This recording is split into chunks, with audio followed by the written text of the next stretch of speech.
You've been very successful, and you are very successful, but you remain very grounded. Do you think that's a lot of that is to do with your early days and your sort of memories of growing up? I think so. I mean, two things. I think so, yes. It is to do with my background, no doubt to do with my past, to do with my father and the way that I was brought up, no doubt about that. But the other thing is, I believe, and I've seen a lot of people in my business like this, I think you only change if you want to. Mm-hmm. There's nothing in the rule book of acting says you need to become a wanker. You know what I mean? It's not about that at all. And also Glasgow's not the type of town, and that's another one of the reasons why I come back and live here. Mm-hmm. Glasgow's not the type of town that's going to let you become like that. Yeah. They'll bring you back down. They'll bring you back down, you know what I mean? And there's arguments for and against that, you know what I mean? But I pretty much am for that kind of thing. I like that. I like the fact that you are kind of brought back down to kind of understanding that you're no any better than anybody else. Mm-hmm. You know what I mean? And I'm no any better than anybody else. I never have been, and never will be, whether I'm an actor or not.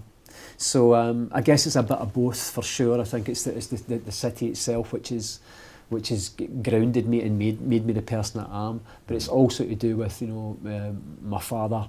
And it's more of a belief in myself. The more confident I got in myself, the less I felt I had to be somebody else. Mm-hmm. You know what I mean? Mm-hmm. And that's largely what With Kids is all about, is actually giving kids confidence to go out there and be themselves. That's right. And you've already touched on how your early upbringing shapes the rest of your life and the way your father shaped the rest of your life. Do you think With Kids is a sort of invaluable organisation for, especially in the East End, where 75% of the families are single-parent families? And absolutely. It's so crucial. It's so important, man. These kids need help. You need a bit of support. You need a leg up. You just need it. You know, we all need it. We all need it in our life. You know what I mean? Yeah. No matter what social circumstance we come from, particularly there. Mm-hmm. And again, I've always kept in touch. I can talk about these things, obviously from afar, but I can also talk about it from, on the ground level with this as well, because a lot of the movies I've made, a lot of the films I've made deal with, not necessarily subject of children, but they certainly deal with people that are in the arse end of the social ladder. Mm-hmm. And therefore, shooting and filming in places like that. Mm-hmm. I shot a movie called Summer a few years ago, and that was in a place called Bolsover in Sheffield, which was the kind of where the epicentre of the miners' strike in the 80s was, and that place has been left decimated since then.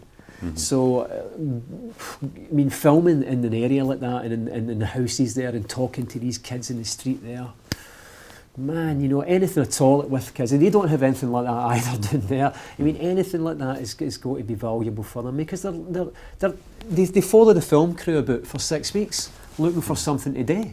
Yeah. So we end up saying, okay, well, you carry this, you carry that, give them this, give them that. So these wee boys are, and they want to work, they want to be productive. They want to be involved. Absolutely, they want to be involved. They don't want to be sitting back just watching. Mm-hmm. No way, they want to be involved and take part. Mm-hmm. So anything like With Kids that gives children an opportunity to take part in life and to gain confidence in life. Fantastic. So which one of your film roles do you think most reflects your own life or your own early upbringing? It's quite interesting, that.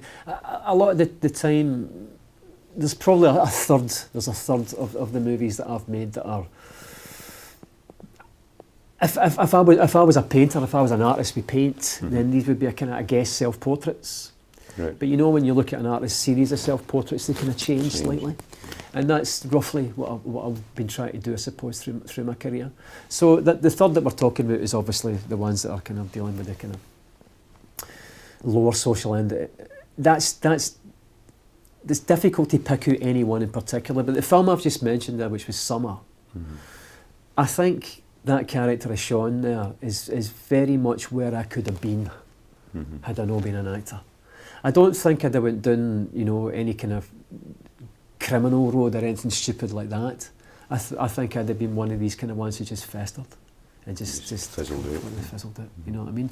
And that was the problem with Sean said in Summer. that he was still living in the past, way back to his teenage years when he fell in love for the first time.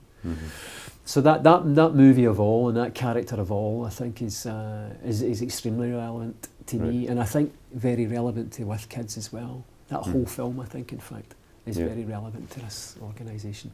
Good. You've obviously been extremely successful. What bit of advice would you give to kids to inspire them who have ambition, kids in Glasgow, who want to not necessarily be a superstar, but just they want to achieve their ambition? I think the first thing, the first thing about that is, that there's nothing to say you're not going to be a superstar, right? But if you set out with that as being your objective, then you're probably not going to get there. I think the first thing you have to think about that, and especially in these days of X Factor and Pop Idol and all this quick fix kind of fame, you've got to kind of understand that you've got to have something in there anyway. You've got to have some kind of talent in there, and it's got to be nurtured and bred through time. So therefore, I think if you're interested, whether you're interested in being an actor, being a football player, or being a plumber, or being a brickie, or whatever it is, the most important thing I think you've got to have in your head is you've got to set out to be the best you can be at any one of those things. The absolute best you can be. If you're going to be a bricklayer, then go for it and go and try and find a place, try and find an institution, try and find people who'll say, well, this is what you need to do in order to build a wall. You know what I mean? Don't just sit back. That's the main thing. Do not sit back and think, well, it's going to come to you. Don't wait for it to come. Don't wait for it to happen, because it's not going to happen. You got to go out and make it happen. And I'm a great believer in creating your own luck. I think the more that you want something, the more you do to try and provide that for yourself, then eventually something's going to land. But it isn't going to land by you sitting in your arse. That's not going to happen. You've got to get up, you've got to try and make it happen. And if you get a wee certain organisation like With Kids or whatever it is, if things that are there to help you, go there, talk to people who know, and let them give you that wee lift up. But the most important thing is to have some kind of, I think ambition is so important, so important. And it's a crime, an absolute crime in certain areas. You can see that ambition's been stifled in people, it's been crushed.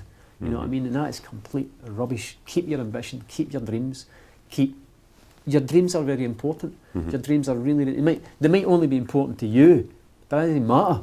It's very, very important, and keep that journey going. Don't drop the ball.